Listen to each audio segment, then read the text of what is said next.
Let us open our Bible on Psalm 62, verse 11. Praise the Lord. God had spoken once, twice have I heard this, that power belongeth unto God. Yes, God had spoken once, twice have I heard this, that power belongeth unto God. Anong klaseng kapangyarihan ito? To give life, to give strength, to give energy. Kaya nga itong ating kuryente, pangalan nito, Power. Davao Light Power Corporation. Bakit? Ang electric fan, pag walang kuryente, hindi yan mag-andar. Ang ilaw, hindi magsiga. Lahat ng mga appliances operated or run by electricity. Walang buhay. So, ganun din sa Diyos. Yung buhay natin, hindi ito maging buhay kung hindi ito binigyan ng buhay, ng kapangyarihan ng ating Panginoong Diyos. So itong lahat galing sa Kanya. Kaya nga sinabi diyan, you are dust and unto dust you will return, and the Spirit who is the power to make you living will return unto God who gave it. So power belongeth to God. Life belongeth unto God. Praise the Lord. So gusto ng ating Panginoong Diyos, yung ating kalakasan, yung ating kapangyarihan, i-offer natin sa Diyos. Bakit? Dahil siya ang nagbigay sa atin ng kapangyarihan. At kung may mga pagkakataon man sa buhay natin na nakikita natin na problema, lumapit lang tayo sa power. Kaya nga yung inawit natin kanina, there is never a day so dreary, there is never a night so long, but the soul that trusted in Jesus will somewhere find a song. So, song means that is deliverance, song of deliverance, song of solutions, song of healing, song of provision, lahat-lahat. So, yung power na yan belong to God. Kaya anong sinabi dito? Saan niya yan ginagawa? Saan niya yan pinapakita? Psalm 68:34 hanggang 35. Praise the Lord. Ascribe ye strength unto God. His excellency is over Israel, and his strength is in the clouds. O God, thou art terrible out of thy holy places. The God of Israel is he that giveth strength and power unto his people. Blessed be God. Yan. See, napaka-importante yung let's ascribe our strength unto God. Pag sinabing ascribe, give due to God. Give which is worth for God. Yung kalakasan natin, ibigay natin sa ating Panginoong Diyos. His excellency is over Israel. No? Nandito yung kanyang excellency sa kanyang people. And His strength is in the clouds. O God, thou art terrible out of thy holy places. Tingnan mo yung Ark of the Covenant, kung saan nandoon yung holy things. Pag minamarcha na yan ng mga anak ng Diyos noong unang panahon, yun yung mangunguna lagi. Makita mo yung terrible things of God. Pagliligtas sa kanila, pagtawid nila sa Jordan River, pag-angkin nila ng katagumpayan, lahat, grabe yung terrible works of God in His holy places, in His holy people. The God of Israel is He that giveth strength and power unto His people. Blessed be God. Kaya yan lagi nating isipin. Pag sinabing holy places, where the people of God are holy. So yung power of God, magkilos ang kanyang kapangyarihan doon sa kanyang mga holy people. Kasi doon siya sasama. Pero kung hindi tayo magpakabanal sa harapan ng Diyos, so He cannot be with us. So how can the power of God shall be demonstrated if He is not with us? Kaya sinabi diyan, if God is for us, who can be against us? Kaya pasalamat tayo sa ating Panginoon Diyos. Gumawa siya ng paraan na tayo ay mabanal. mapapatawad, maggabayan sa kanyang kabanalan. Basahin natin ang Luke 1:37. Praise the Lord. For with God nothing shall be impossible. Ayan. Sa Diyos walang imposible. Sa tao, maybe impossible. Minsan sa hospital, diyan ka makakarinig ng mga doctors na give up na kami. Hindi na namin kayang dugtungan pa yung buhay ng tao. Pero ang finality niyan is God. If that is already the discretion of God na hanggang dyan lang yung buhay ng tao, then it will come to pass. Pero kahit i-declare ng doktor yan hopeless, wala nang kakayahan ang doktor to strengthen or to lengthen the days of a human being. Pag ang desisyon ng Diyos, hahabaan pa ang buhay niya. Yun ang matutupad. So, ang ibig sabihin niyan, with men, may impossible pa. Pero sa Diyos, wala. Kahit anong gagawin niya, magagawa niya. Basahin natin, Luke 18:27. Praise the Lord. And he said, the things which are impossible with men are possible with God. Yes. Ang mga bagay na imposible sa tao, posible yan lahat sa Diyos. So, pag tayo ay lumapit sa ating Panginoong Diyos, do not think that there is too hard for Him. No? Huwag tayong mag-isip na meron pang mahirap sa Kanya, meron pang hindi niya kayang gawin, meron pang hindi niya kayang mapiperform. No, nothing that is impossible with God. Walang imposible. All things are possible. Kaya walang mahirap talaga sa Kanya. Basahin pa natin ang Genesis 18:14. Praise the Lord. Is anything too hard for the Lord? At the time appointed, I will return unto thee according to the time of life, and Sarah shall have a son. Yes, Sarah was quite old and she was barren since she was young until she got old. Lalo ng barren. Wala nang menstruation. Wala na lahat. Dry na. Kumbaga pa. Pero kung gustuhin ng Diyos, bigyan sila ng anak as what He promised to Abraham. Kaso ito nga lang si Sarah, doubtful. Nagkaanak si Abraham, hindi sa kanya. Doon kay Hagar, which is Ismael. So, hindi nakahintay. Mahirap yung hindi ka makahintay. You have to wait upon the Lord. So dumating ang panahon, binisita siya ng angel at nag-declare ang angel. Sinabi dito, and the Lord said, is anything too hard for the Lord? At that time appointed, I will return unto thee according to the time of life, and Sarah shall have a son. Diba? Ito ata yung tinawanan ni Sarah. Bakit tumawa siya? Ngayon pa, tanda na kami na mag-asawa, manganganak ako. Pero natupad because nothing is impossible with God. Praise the Lord. Wala imposible dyan sa ating Panginoong Diyos. Ay ito naman si Moses. Sobrang burden, sobrang problema na niya, sobrang pressure na niya sa mga tao. Kasi yung mga tao nung unang panahon, grabe kung magreklamo, grabe kung mag-demand, grabe kung mag-murmur, grabe kung mag-complain. So, lahat ng mga pressure na kay Moses na. Parang halos mag-give up na si Moses. Di ba? May mga statements pa dito si Moses, Lord, ako na lang burahin mo.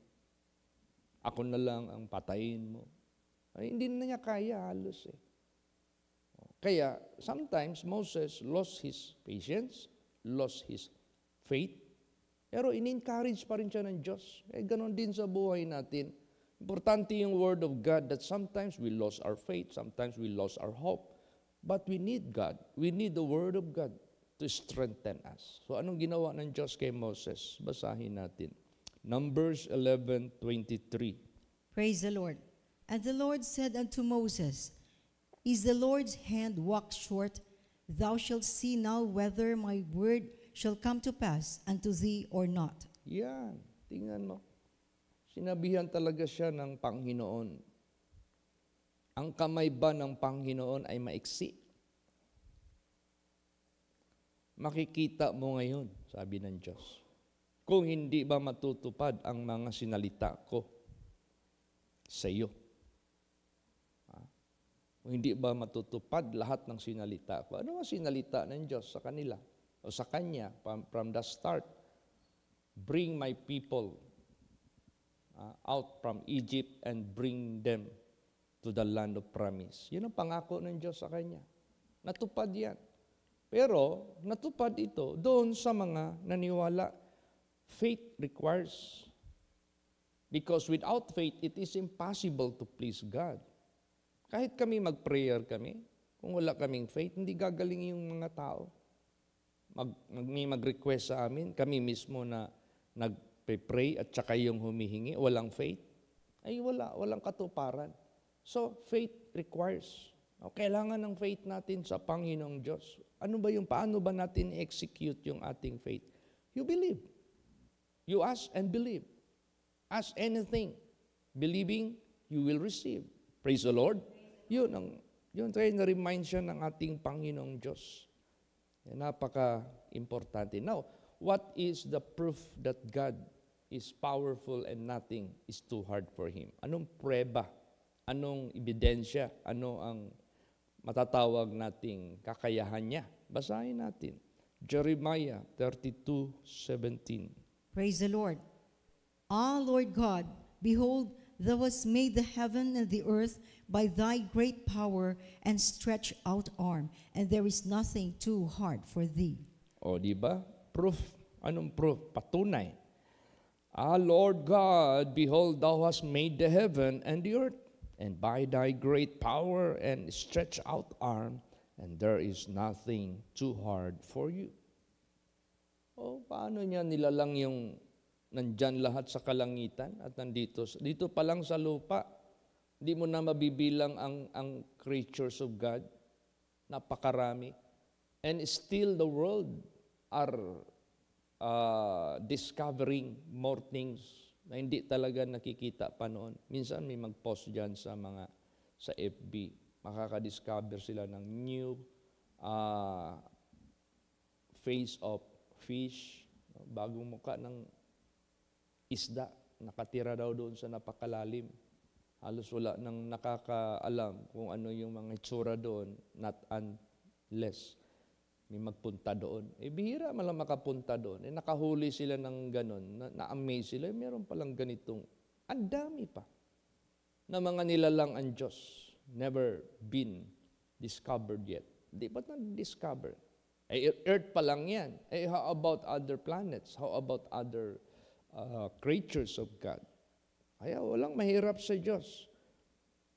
Behold, thou hast made the heaven and the earth by thy great power and stretched out arm. There is nothing too hard for thee. Mismo ang Diyos pa mismo nag-declare niyan. Anong dineclare ng Diyos? Basa. Jeremiah 32:27. Praise the Lord.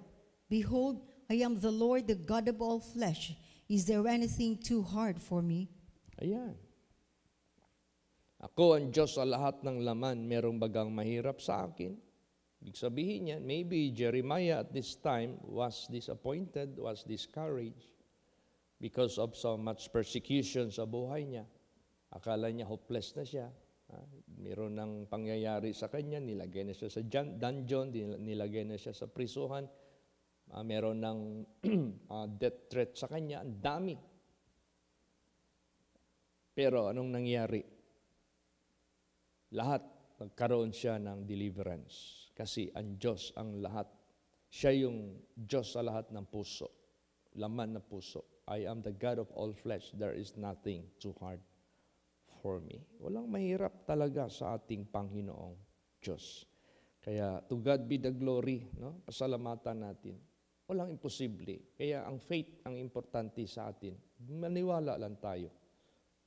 Kapangyarihan ng Diyos, mapiplease ang ating Panginoong Hesus Kristo. God will be well pleased. I-please muna natin ang Diyos. Don't forget na walang imposible sa Kanya. Binalik yan ni Jesus, basahin natin. Matthew 19:26. Praise the Lord. But Jesus beheld them and said unto them, with men this is impossible, but with God all things are possible. Yes. Sa tao, imposible. Naalala ko kay Mr. Yap Iping. Wala na, give up na si Mr. Yap Iping, give up na rin yung doktor. Meron man silang recommendation, skull operation, kaso they cannot give guarantee. So ang mga pamilya, naghanap sila ng kagalingan ng kanilang pasyente na talagang walang damage na mangyayari. Maybe itong pamilya nag-search after the operation of those brain problem, wala ring solusyon. Namatay din yung pasyente o naglala patuloy. Imbis makapagsalita, hindi na makapagsalita. Imbis makagising, nag-coma na. May mga ganun eh. Before the operation, nakakalakad pa yung mga tao. After the operation, sometimes crippled na until death. So, nung naghingi sila ng guarantee kay Mr. Yap Iping, nung nagkaroon siya ng blood clot sa brain, the double doc cannot give the guarantee. So, anong ginawa ng mga pamilya? Let us go out from this hospital and let us bring back Papa in our residence. And let us ask Davao City kung sinong may kilala nila na marunong maggamot. Kahit sino sila. Kahit albularyo, espiritista, kahit wakwak, kahit ano na lang. O, di ba? Pagdating ko dito, ang dami pang nag-line up na mag-heal. Sabi ni Sister Susan sa akin, Brad Chit, may matanda na Chinese gustong magpa-pray.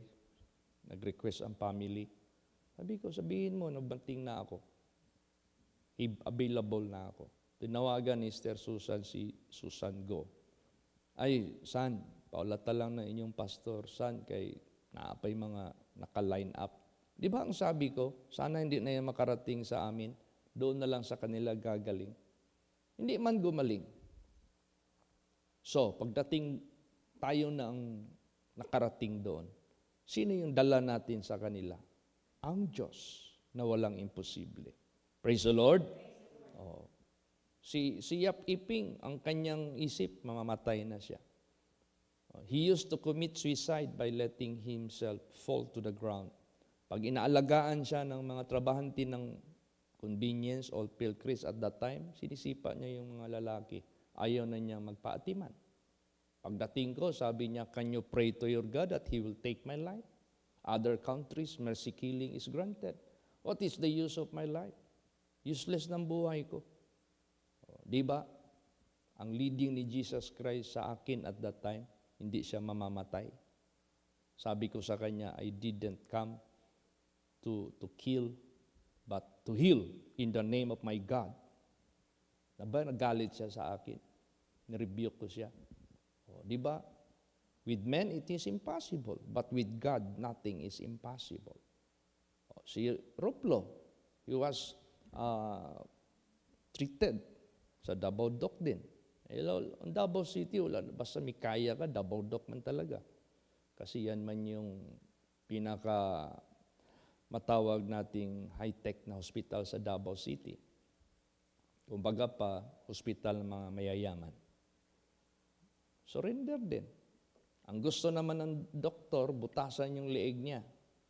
Sabi naman ni Vice Gov Roplo at that time, ayoko magpa-opera.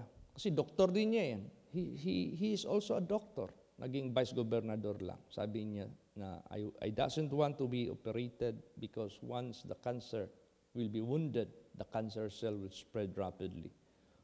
Uwi na lang ako ng bahay, hintay na lang ako ng aking final day kung kunin ako ng Diyos.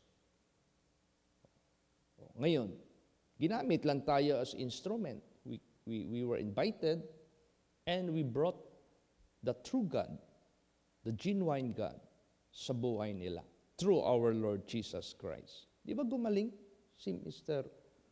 Capistrano Roplo miraculously? Kung hindi pa yung gumaling, hindi niya matapos yung term niya as Vice Gov. Hindi pa siya maka-file ng candidacy for governor. After he lost his candidacy for the governor, nagbalik uli siya sa kanyang clinic. Practice doon sa kanyang hospital. Nabalitaan ko na lang, old age. He passed away. And that's normal. He was cured by God. Nothing is impossible. O si Merlin nung nahulog dyan sa ceiling, nagkaroon ng problema sa kanyang likod. Ay, alam mo kasi, pag ang problema nasa lumbar o nasa spinal, dyan talaga makakapera ang hospital kasi wala ka nang mapuntahan dyan eh. Kailangan mong operasyon. Pero by the power of God, by the hand of God, gipix yan ni Lord Jesus. Because with men, may be impossible, but with God, all things are possible. Kaya, saan man tayo pupunta, let us just preach the word of God and put God before them. If they will believe, then they will experience the possibility of God. Praise the Lord. Ma-experience nila. Alala ko yung dyan sa may Ateneo, sa gilid niyan, may mga nakatira dyan. May na-paralyze dyan na tao. Part na yan ng Sandawa ata. Paralyze. Bago lang galing lang sa ICU, tapos nakalabas pero paralyze. Alam nyo, pag-pray sa kanya, instant pinagaling ni Lord Jesus Christ. Nakalakad ka agad after the prayer. Tapos nabalitaan ko na lang kinabukasan, nag-drive na ng jeepney. Kasi namamasahiro yun, namamasada, yun yung kinabubuhay niya. Ay na-postpone, na-cancel yung driving niya, so hirap yung buhay nila. Pinagaling siya ngayon ng Diyos na walang imposible sa kanya. Nabalitaan ko na lang nagda-drive na kaagad. Sino pa? Yung nandito sa Iligan. Cesar ang pangalan. Yung dito niya, may sumasakit. Dinala siya sa Xavier Hospital, dyan sa Cagayan. In X-ray, parang may nakita silang itim lang ba na question mark. Inoperahan. Kasi ang sakit talaga ng kanyang tiyan. Pag tanggal ng bituka, at tinanggal yung bang pag-check up ng bituka, wala mang bara. Bakit masakit? Sinauli. Sakit na naman. Punta na naman ng ospital. Operasyon na naman. Ang ginawa ngayon ng ospital, guessing. Anong guessing? Baka ito. Pinutol, pak, dugdong. Pagkatapos, sakit na naman. Ganon pa rin. Nandoon tayo, nagkrusada tayo doon. After the crusade, papunta na tayo sa bahay na nag-welcome sa atin. Sinalubong tayo ng pamilya. Pastor, man mo krusada, nami paampuan nga among pasyente. Kaduhan na ni naoperahan sa tiyan. Maulang gyapon sakit. Asa man siya, mauni, pastor. O sige, kay pauli namin, dito na ta sa balay nga among gipuyan. Dito, doon ako nagbigay ng word of God. I put God before them. They believe, they will experience the possibility of God. Gumaling. Pagsabi ni Cesar nga nawala man ang sakit, biniro ko pa nga siya, baka tumakbo sa likod, wala na. Baka tumakbo sa ulo, wala na. Sa tiil, wala na. Di, kinabukasan, kasi yung bahay nila nandyan lang sa tapat, pumunta ako. May naglalaba doon. Ikaw, ma'am, ikaw man tong misis ni Cesar? Kumusta naman si Cesar? Ay, sayo kay ni mata. Nihagtos bukid, nagbaktas. Ano sa man siya dito? Kay death anniversary sa iyang papa. First year anniversary. Kumusta naman? Wala naman yun daw sakit gibati. Sunod kong balita, pagbalik ko doon, hanap ko kang Cesar. Saan si Cesar? Ay, nang laya na. Alam mo yung laya? Yung net na may mga tingga na pag itapon mo yan sa dagat o saan mang tubig, mag-spread yan ng malawak. Pag spread niyan, mag-down yung tingga na pabigat. Gaganon yun. So kung ano yung nandoon na isda na natrap, hindi na yan makalabas. Pag hila mo niya, nandoon na sa loob yung isda. Maglaya ka, mabigat yan. Because with God, nothing is impossible. Praise the Lord. Daming mga ginawa ang Diyos. Kaya, kung magawa niya yan, dami pa siyang gagawin sa atin.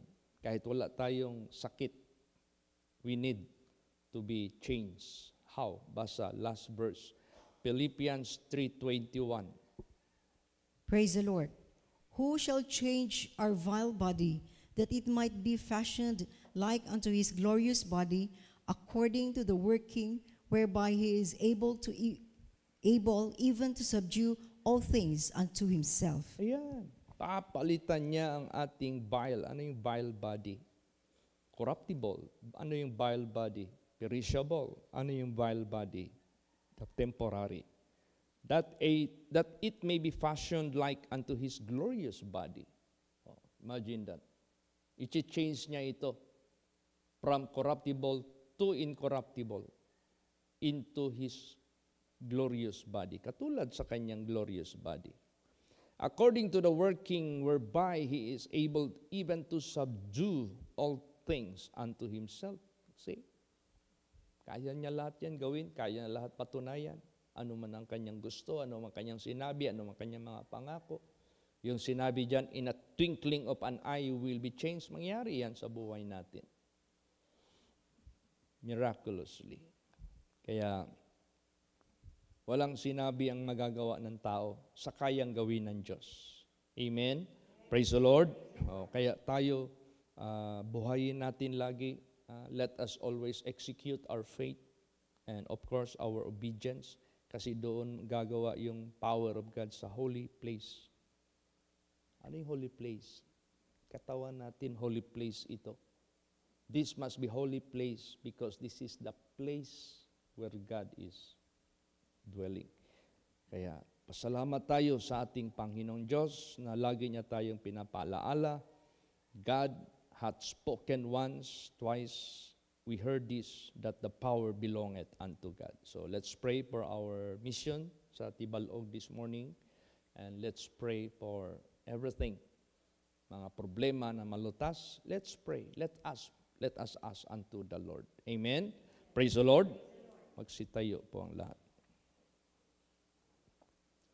Let us all pray. Hallelujah. How great thou art. Maraming salamat po, Panginoong Hesukristo, sa inyong malakas na presensya. Patuloy po kayo kahit paman sa pag-bless sa aming mission doon po sa Tibalog this morning. Patuloy po kayo magkilos ng inyong kapangyarihan that with you nothing is impossible. At kayo po mag-touch kahit paman sa kanilang isip, sa kanilang puso to believe you without doubt. At pagpalain niyo po kahit paman ang lahat ng preparasyon namin sa darating ng aming selebrasyon. I-provide niyo po lahat ng aming mga pangailangan at i-bless niyo po, Lord Jesus, kahit paman ang kasal ni Brother Lito at ni Sister Glodiline. I-provide niyo po lahat ng mga necessities according to your riches in glory on time. At i-bless niyo po, Lord Jesus, kahit paman ang lahat ng mga scheduled na dapat maganap na service na marerender sa mga tao, alang-alang po sa pagtitibay, kasakdalan, alang-alang po sa lahat ng solusyon ng mga problema at kagalingan ng mga sakit. Kaya salamat po, Panginoong Kristo. Continue to sustain us for your great name's sake, for your honor, your glory, because dyan sa inyo, we shall have a certain victory. You will cause us always to triumph. There is no failure at all. Salamat po. You dismiss us now with your blessings. You preserve our going out and our coming in from this time forth, even forevermore. In Jesus' name, amen. Everybody say, praise the Lord.